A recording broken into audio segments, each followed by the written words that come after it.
Ndi nthawi ya nkhani kuno ku MBC ndipo madzulo ano muli ndine Mike Mlongoti ndi mzangayu Linle Mponda, koma poyamba nayi mitu yake. Wachiwiri kwa mtsogoleri wa dziko lino Dr. Michael Usi wayamikira ntchito za Titukulane zomwe wati zasintha miyoyo ya Malawi opitirira 600,000. Dziko la Malawi likuchita bwino pa ntchito zofufuza, kupewa komanso kuthana ndi matenda osiyanasiyana. Ndipo mu nkhani za masewero, matimu awiri a mpira wa miyendo a dziko lino achisodzera ali mdziko la South Africa komwe asewere nawo mipikisano ya COSAFA ya osewera osapyola zaka 17.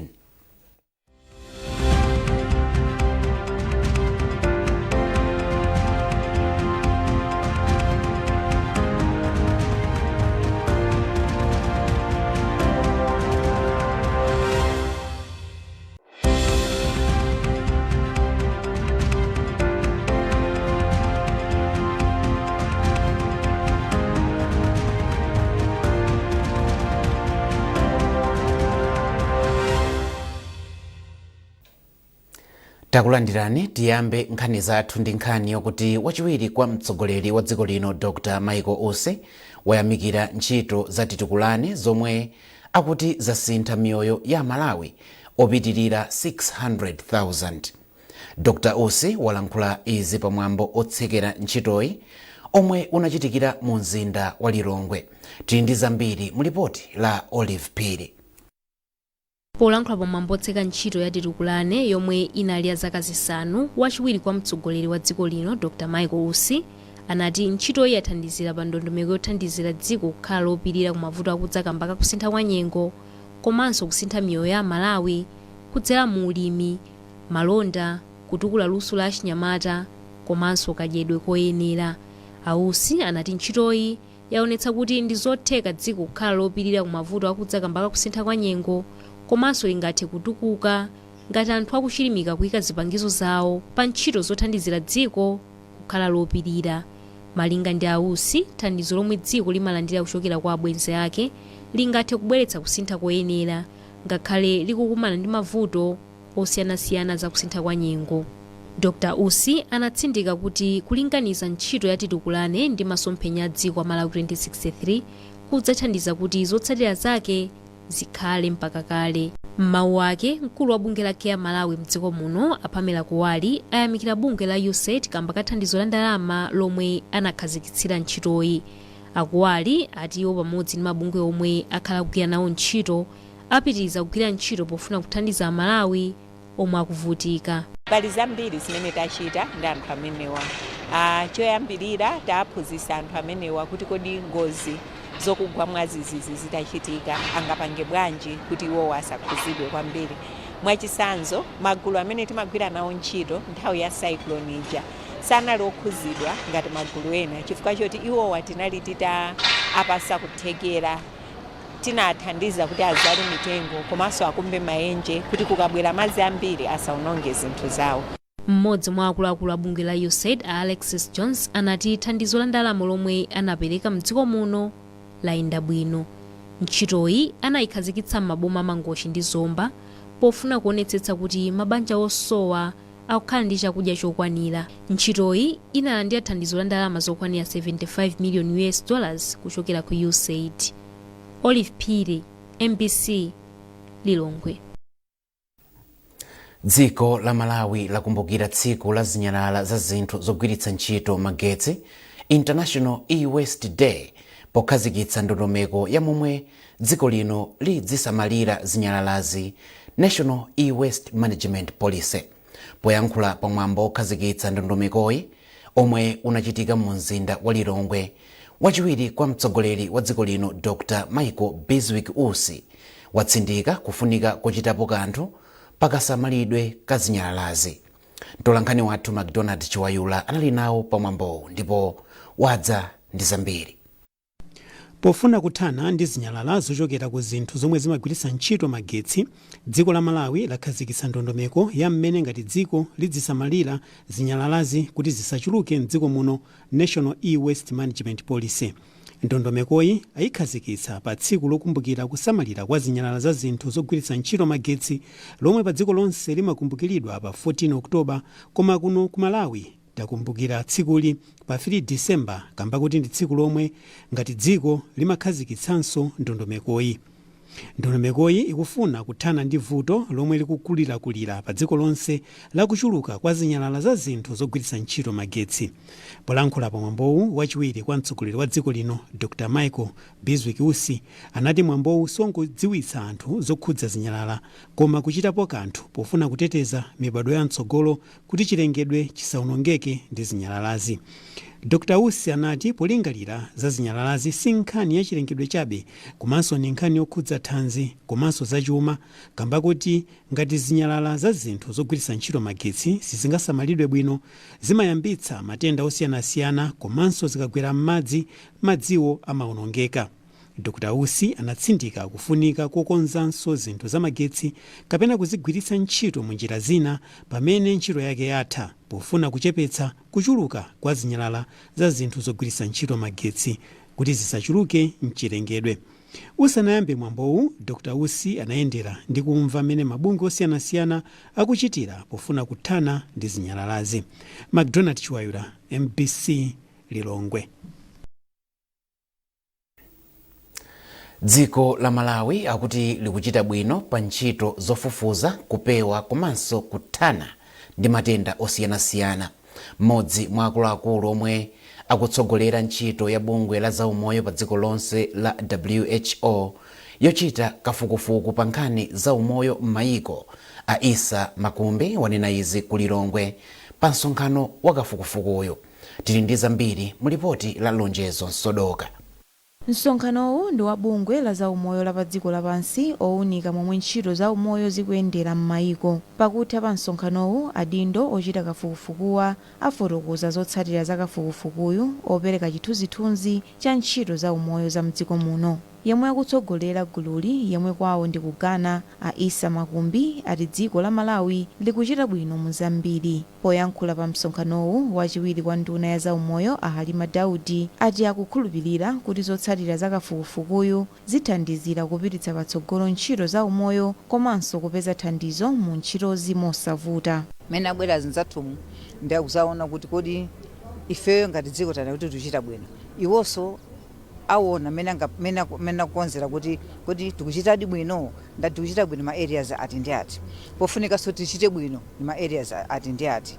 Ndetidziwa ngati dziko kuti pena pake sitikuchita bwino, tikamapempha ma resources kwa zinzathu amene matithandiza tizipanga focus pa zomwe tisikuchita bwinozo, izo zitithandiza kwambiri ngati dziko. Msonkhano wa adindo osiyanasiyana ochita kafukufuku komanso ogwira ntchito za umoyo umachitika pa zaka zisanu zilizonse m'mayiko osiyanasiyana, ndipo chaka chino dziko la Malawi ndilo likuchititsa msonkhanowu. Dziko la Malawi linachititsa msonkhano ngati omwewu mu chaka cha 2019.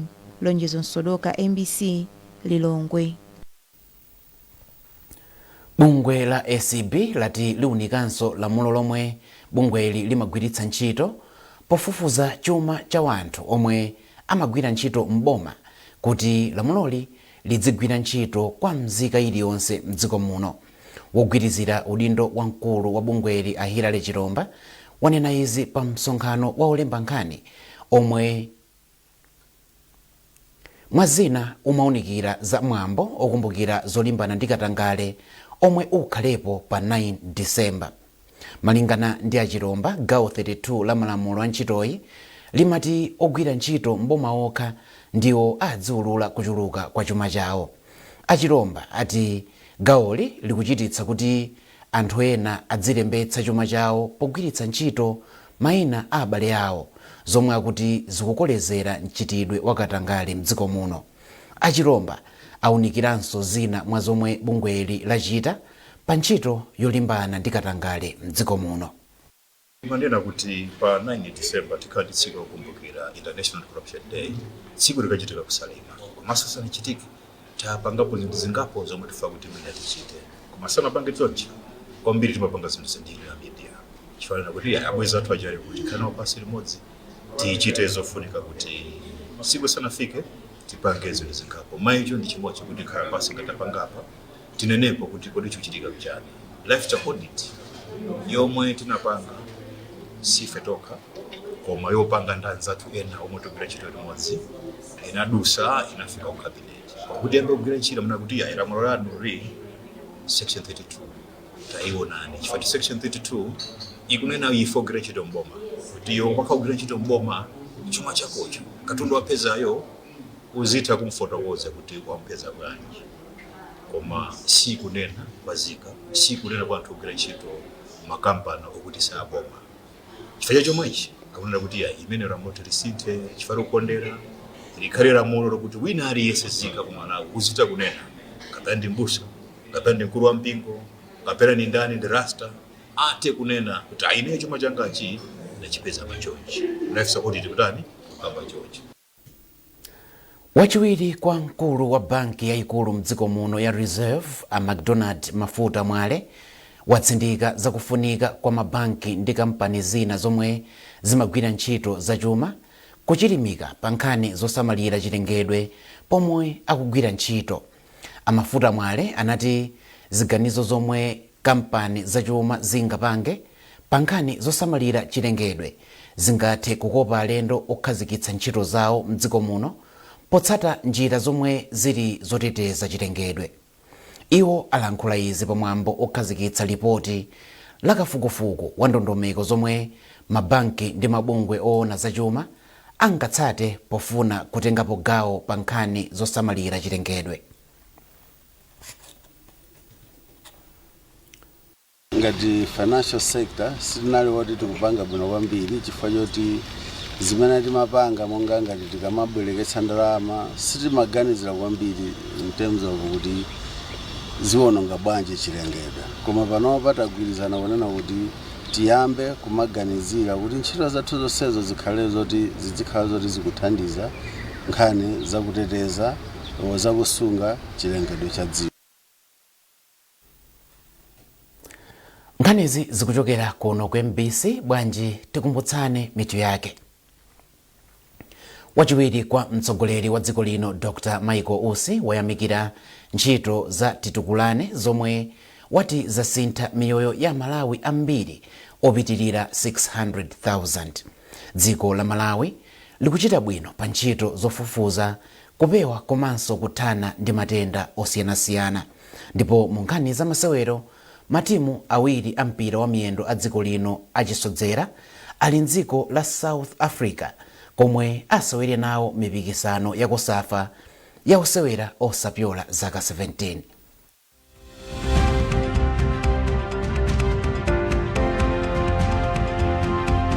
When pain clouds your child's sunny days, Parapain Baby swoops in, specially formulated to chase away pain and bring back the smiles. Uniquely developed so that it doesn't contain a drop of salicylic acid, ensuring the safety of our children. Whether it's fever, teething discomfort, or tummy troubles, our hero is on the case, ensuring your little one feels better, faster, with a taste kids love. But remember, it's not as sweet. Parapain Baby is designed for easy intake, chewed or dissolved. Brought to you by Mwai Pharma. Parapain Baby. Tough on fever, gentle on tummies. Alright, listen up. Collocates is on a mission. It makes our gums happy and our teeth strong. See? We're moving forward and making changes. It's kind of a big thing. Colgate Herbal uses traditional nature's herbs and combines it with Colgate Science for healthy gums and strong teeth. And we'll leave no smile behind.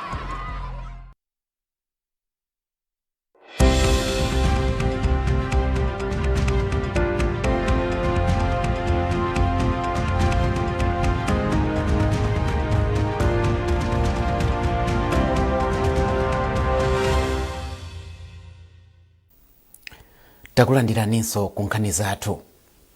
Ophunzira akale apasukulu ya ukachenjede ya Mzuzu University Nzuni akhazikitsa malamulo atsopano a gulu lawo omwe mwazina adzikakamiza mamembala kukhala ndi ophunzira mmodzi ovutika kuti adzimuthandiza. President wa gululi Betha Njewa ndiye wanena izi pa msonkhano wa pachaka wa bungweli omwe unachitikira ku Mangochi. Tili ndi zambiri mu ripoti ili. Poyankhula kwa mamembala a bungwe la anthu omwe adaphunzirapo pa sukulu ya ukachenjede ya Mzuzu University Mzuni, President wa gululi Betha Njewa anati gululi lakhazikika ponena kuti silikufuna kungokhala gulu la anthu omwe anaphunzira pa sukuluyi, koma kufuna kukhala gulu lomwe likuchita zolozeka pothandiza ophunzira omwe akusowa thandizo kuti maphunziro awo apite patsogolo. Ifeyo ngati association ku Mzuzu University kuthandiza ana amene ali kuvutika osowekera chithandizo cha tsiku ndi tsiku. Ana amene watimathandizira kuwalipirira nyumba zawo zogona komanso kuwapasa ndalama zimene zimathandiza kugula chakudya cha tsiku ndi tsiku. So izi timachita kunena kuti Mzuzu University inatiphunzitsa ife nafenso ndi nthawi tunena kuti tiathokoze pa zimene Mzuzu University inachitira pothandizanso ana amene ali ovutika pa sukulu imeneyi. Anjewa anenanso kuti mazina gululi likangalika kupeza njira zina zopezera thandizo kuti maloto awowa akhale atanthauzo. Ndipo mmawu ake mlendo olemekezeka pamwambowu yemwenso amayankhulapo pa zinthu zosiyanasiyana Dr. Matthews Ntumbuka alimbikitsa anthu kuti alimbikitse maubale ndi mabungwe komanso anthu osiyanasiyana kuti adzitha kupeza thandizo mosavuta. Zimathandiza mbali zambiri. Amanena kuti ngati ufuna uyende mwansanga pa ulendo uyende wekha, koma ngati ufuna kuti upite kutali kwambiri uzipita ndi anzako, amatero anzathu West Africa. Nde timakambira napo ndithu kuti monga mwachisanzo tamva kwa president wa amene ankaphunzira ku Mzuzu University wanena kuti limodzi anasonkhana ndalama zokwanira 2.5 million. Munthu mmodzi angapange zimenezi. Koma choti wina ikapo 10,000, wina 20, wina 50,000 anathandiza ana osachepera 8 amene akuvutika ku Mzuzu University. Ndipo pano ndi maplan kuti apangeso zina ndi zina kuthandiza ana sukulu. Ndi zimene zimathandiza kuti mpange zinthu zazikulu. Komanso anthu ena makhala ndi mavuto mene muja akuzothandizana mavuto maganizo, komanso ena mwina alibe ntchito, mwina afuna promotion, mwina afuna kupanga business, wina apasa capital mpamba kuti apeze ntchito. Ndiye kuti mumodzi muli mphamvu. Gulu la ophunzira akale apa sukulu ya ukachenjede ya Mzuzu adalikhazikitsa ndi cholinga chofuna kulimbikitsa umodzi komanso kuthandiza sukuluyi mu njira zosiyanasiyana. Dave Uma, MBC, Mangochi. Ndipo munkhani za masewero matimu awiri ampira wa miyendo a dziko lino achisodzera ali mdziko la South Africa komwe asewere nawo mipikisano ya kosafa ya osewera osapyola zaka 17. Timu ya asungwana ya dziko lino ili mu gulu B pomwe timu ya anyamata ili mu gulu A. Mpikisanowu ukuyamba mawa. Tindi ripoti la Amin Musa. Timu ya dziko lino ya asungwana ili mu gulu B limodzi ndi matimu a South Africa, Namibia ndi Madagascar, pomwe timu ya anyamata ili mu gulu A ndi matimu a Lesotho, Mozambique komanso Angola. Timu ya dziko lino ya anyamata iyamba masewero ake amu mpikisanowu masana lachitatu pomwe isewera ndi timu ya Mozambique ndipo kenako idzasewera ndi timu ya Angola lachisanu nkudzamaliza masewero ake amu gululi ndi timu ya Lesotho la Mulungu. Ndipo timu ya asungwana isewera masewero ake oyamba amu magulu pokumana ndi timu ya South Africa lachisanu kenako nkudzasewera ndi timu ya Madagascar loweruka ndipo idzamaliza masewero amu gulu B posewera ndi timu ya Namibia lolemba sabata lammawa. Timu ya Flames yaying'onoyi yakhala ikumaliza pa namba yachitatu m'mipikisano iwiri ya mbuyomu ndipo inatenga ukatswiri wa chikho cha kosafa mchaka cha 2001 pomwe timu ya asungwana ya dziko lino ikisewera mpikisanowo kachiwiri pomwe inasewera koyamba mchaka cha 2022 mu mpikisano omwe unachitikira kuno ku Malawi. Mpikisano wa kosafa wa anyamata awoyika kuti ikhale ndime yodzigulira malo mu mpikisano wa AFCON omwe uchitikire mdziko la Ivory Coast chaka cha mawa, ndipo matimu awiri omwe afike mu ndime yotsiriza ya kosafa ya chaka chino ndi omwe adzigulire malo ku mpikisano wa AFCON iwu. Amin Musa, MBC Sport. Nthambi yona za nyengo ya Climate Change and Meteorological Services MET yati iwonetsetsa kuti ikufotokozera anthu pafupi zokhudza momwe nyengo idzikhalira m'mizinda ya mdziko muno pofuna kuteteza miyoyo komanso katundu. Wachiwiri kwa mkulu wa nthambi Amos Mtonya wanena izi pomwe amafotokoza momwe nyengo ikhalire mu mzinda wa Blantyre kuyambira chaka chino mpaka chaka chamawa. Charles Pensulo walemba ripoti. Mbali polosera momwe nyengo izikhalira mdziko muno, nthambi yona za nyengo yati izifotokozanso pafupi momwe nyengo izikhalira m'mizinda ya mdziko muno. Wachiwiri kwa mkulu wa nthambi Amos Mtonya wati zili chomwechi kamba kuti anthu komanso katundu wochuluka amaonongeka pomwe anthu komanso zomangamanga zikuchuluka m'matawuni a mdziko lino. Antonia anapereka chitsanzo cha Namondwe Fred yemwe anapha anthu ochuluka komanso kuononga katundu wambiri mu mzinda wa Blantyre chaka chatha. Izi tikuchita moyang'anano masite athu a Malawi chifukwa tikuona zinthu zimene zikukhuzika masite athu amene panopo anthu akuchulukamo kupangisaso kuti anthu azitha kukhala m'malo amene mwina angakhale pa chiopsezo komanso mwina chifukwa chakusowekera mamangidwe amalo amene amakhala. Antonia anafotokozanso kuti boma la Blantyre likhala likulandira mvula yapatali mwezi uno ndipo kukhala mvula yambiri kuyambira mwezi wa Januwale chaka chamawa. Pamenepa mkulu woona za ngozi zogwa mwadzidzidzi ku konsolo ya mumzinda wa Blantyre William Chimzinga anati kudziwa izi kuthandiza konsoloyo kuti ipitilirebe kukonzekera ngati patagwa ngozi zakusefukira kwa madzi. Ifeyo ngati Blantyre City Council tili panopa tikukonza plani imene chichikonzero cha kasungidwe ka katundu ndi zinthu zina kuphatikizaponso mafalisidwe authenga kwa anthu ammadera. Kumkumanowo kunali akuluakulu abungwe loona za nyengo la MET Dodima komanso akuluakulu a konsolo ya mzinda wa Blantyre mwa ena omwe amakambirana mmene angakonzekerere kuthandiza ngati patagwa ngozi zadzidzidzi kuphatikizapo kusefukira kwa madzi mu mzindawu. Nthambiyi inafotokozanso momwe mvula yayambira kugwa kuchokera mwezi wa Okutobala chaka chino mpaka mwezi wa April chaka chamawa zomwe zimaonetsa kuti nyengo ikhala yabwinoko. Kuchokera kuno ku Blantyre ndine Charles Pensulo. Munkanina ya zamasewero timu ya Karonga United yati yachita bwino chaka chino mpikisano wa TNM Super League potengera momwe yasewerera ngakhale inakumana ndi mavuto azachuma. Mlembi wankulu wa timuyi Ramsey Simwaka wanena izi pa masewero omaliza a timuyi amu TNM Super League omwe inakumana ndi timu ya Bangwe All Stars la mulungu lapitali. Apa mlembiyo wapempha omwe angathandize kuti akhale pa ubale oyendetsa timuyi chaka chamawa. Mtolankhani wathu Ludovico Nyirenda wadza ndi zambiri. Timu ya Karonga United yamaliza kusewerera pa khomo masewero ake a ligi ya TNM chaka chino itagonjetsa timu ya Bangwe All Stars ndi zigoli 2-0. Mlembi wankulu wa Karonga United Ramsey Simwaka wati timu iyi yasewera bwino kwambiri chaka chino potengera ndi mavuto azachuma omwe ikukumana nawo. Asimwaka apempha akufuna kwabwino kuti athandize timu iyi chaka chamawa ku mavuto omwe ikukumana nawo chaka chino. Iwo atsimikizira onse akufuna kuthandiza timu ya Karonga United kuti timu yawo izalemekeza mgwirizano omwe uzakhalepo akavomereza kugwirira limodzi ntchito ndi timu iyi. Chuma kuti vutadi fatibe sponsorship ngodalira anthu zosonkha zomwezo. Tikanakhala kuti tili ndi sponsor ifeyo bwezi mwina sitili apapa pamene ifeyo tilipo ayi bwezi mwina titathera position 2 orotu kupangana kompiti kuti titenge chikho ichichi. Wachiwiri kwa mphunzitsi wa timu ya Karonga United a Chris Chinkwita ati kupambanaku kunali kofunika kwambiri kamba kuti amasandzikana ndi ochemerera a timu yawo pa bwalo la Karonga. Masapota ndibwerezaso nimabwereza nthawi zonse timanyadira kwambiri ndi anonena kuti amatipasa bwalo angakhale kumene tikuchokera kugonja komano ndiwo samatitaya amabwera tosati panga sapoti na gemu aligi pa home tamaliza manena nthawi zonse unena kuti reward imene tingampase sapota ndi chipambano ndiye chipambano lero talapasa ngati muone kumastandiko akuimba ndithu ndi anthu osangalala apita kunyumba kusangalala ndeti iwo salale yawo ngati sapoti lero lwalandira. Mphunzitsi wa timu ya Bangwe All Stars Trevor Kajawa wati ngakhale iwo agonja timu yake ilimbikira mpaka kumapeto.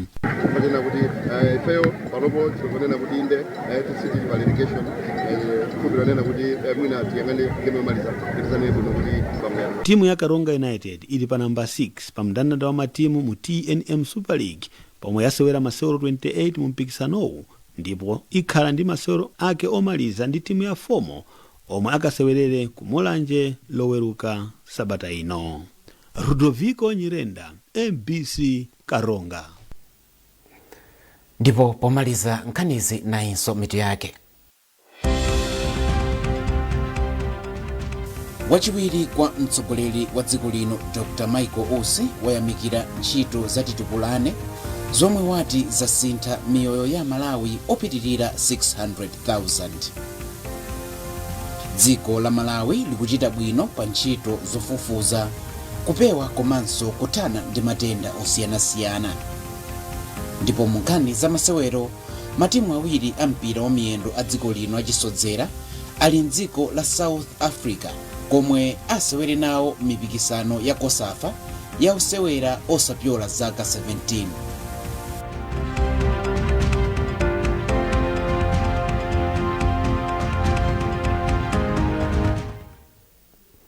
Pezani nkhanizi ndi zina zambiri popita pa mbc.mw kapena MBC Digital pa Facebook, Instagram komanso X. Munali ndine Mike Mlongoti ndi nzangayo Lili Mponda. Mwakumanonse.